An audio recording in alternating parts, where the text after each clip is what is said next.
Nothing compares to the extraordinary relationship a small child has with an animal. It might be among the most unique partnerships ever. Knowing that their human is little and defenseless, the animal will give their last life to defend the kid whom they will love with all of their heart. This type of relationship is the subject of today's tale. Welcome to USA Stories channel. Do not forget to subscribe and activate the bell button to receive all new updates. Now let's go to the story. Lisa's parents passed away when she was a newborn. The only person remaining in her life was her father's mother, who was an off-grid homesteader. Lisa's grandma, Nan, was delighted to take her in. It was the same home her father had grown up in. A part of her son and the daughter-in-law, whom she had loved as her own, were living with Nan, who loved the young girl very much. Therefore, if Nan had the authority to grant it, there wasn't anything that Lisa could not receive. Nevertheless, Lisa was a pleasure to be around and never grew spoiled. Her upbringing in the great outdoors provided her with a childhood most of us could only imagine. She respected nature in a healthy way since it kept her secure. However, she never refused to assist an animal in need. She once came upon a wounded bird with a broken wing. She took care of it until it recovered enough to go back into the wild.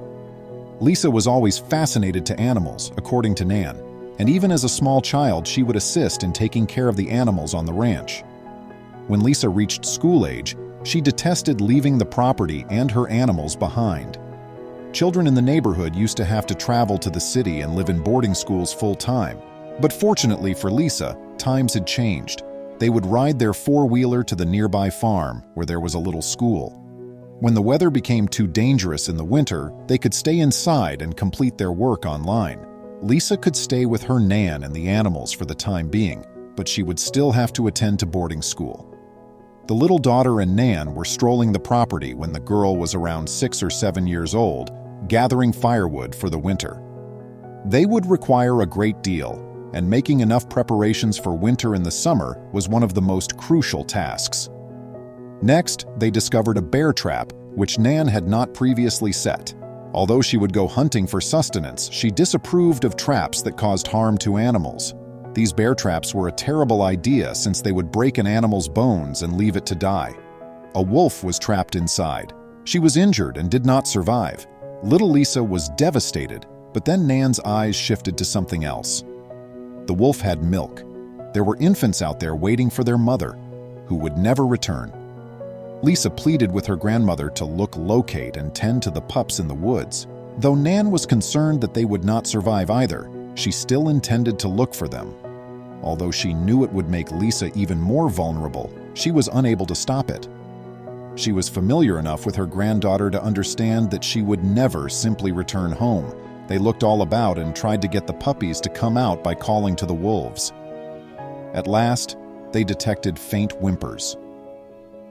3 tiny wolves emerged from the den. Even though they must have recognized it wasn't their mother calling, their hunger drove them to venture outside. Nan saw that the puppies weren't very little.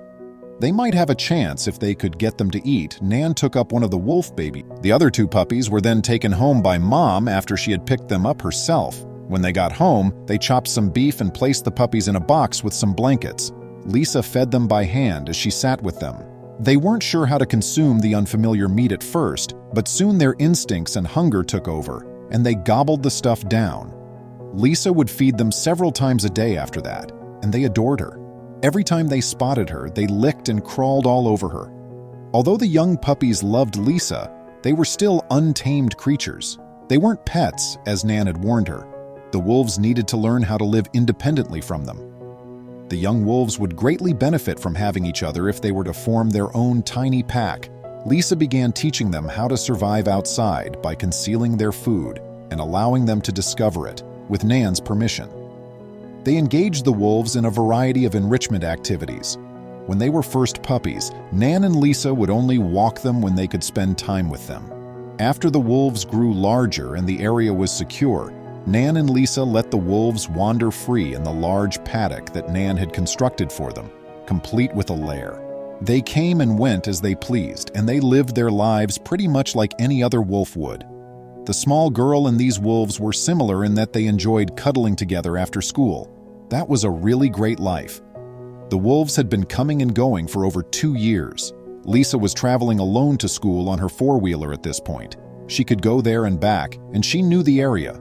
She was a rural girl at heart, raised on the land, even if she was still quite young. One day, Lisa came home from school, and her grandma was nowhere to be seen. After a thorough search, she eventually heard Nan's cry from the barn. When the ladder broke when Nan was fixing a higher-up window, she fell. She broke her arm and threw her back out. Nan had been laying on the chilly ground for some time, unable to get up on her own. Lisa dashed to get their phone. She made an assistance request. Because the first responders were far away, a chopper was dispatched to come get Nan. Nan didn't want to leave Lisa alone, but there wasn't room in the helicopter for Lisa to go. She was required to swear she would ride her four-wheeler over to the neighbors and ask them to look after her. Nan wouldn't let the doctors take her away till after that. Lisa watched as the chopper descended and shrank in size. She might not have gone to the neighbor immediately, but that was her goal. Time remained. Her first priority was to ensure that every animal was well cared for and attended to. She made sure the hens and goats had clean water and fed them. She also made sure there was an ample supply of bedding in the wolf lair. When she was at last prepared to go, it was growing darker. She chose to go out in the morning since she knew Nan would not enjoy it if she rode in the dark. Even though she was a little child, she thought she could take care of herself.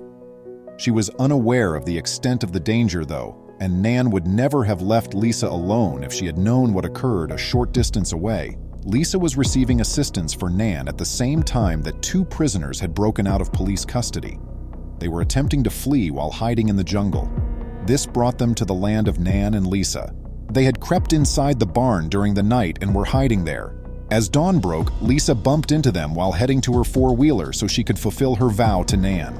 The young child cried out in pain as they snatched her, but for miles around, no one was home. The inmates weren't taking any risks, but the police search was too far away to hear her cries. They made threats with a pistol in an attempt to silence her.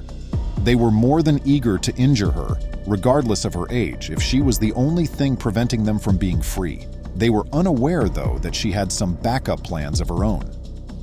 The three wolves suddenly appeared in front of the men, while growls were heard behind them. They were like full-blown wolves now, but they were always so lovely to Lisa. The wolves pursued the guys after they abandoned the girl and attempted to flee. They held on till Lisa gave them a call again. She summoned emergency services once more, and when they arrived to take up the two prisoners, they were covered in bruises and blood. The cops made sure Lisa got to the neighbors this time. She remained there until Nan could return home, at which point the mother, the daughter, and their pack of wolves could all be reunited. I appreciate you seeing. Come back soon for more motivational tales. Please remember to subscribe to our channel, give us a thumbs up, and turn on the notification bell so you won't miss any of our videos. If you enjoyed the tale, the next video that plays on your screen will probably move you too.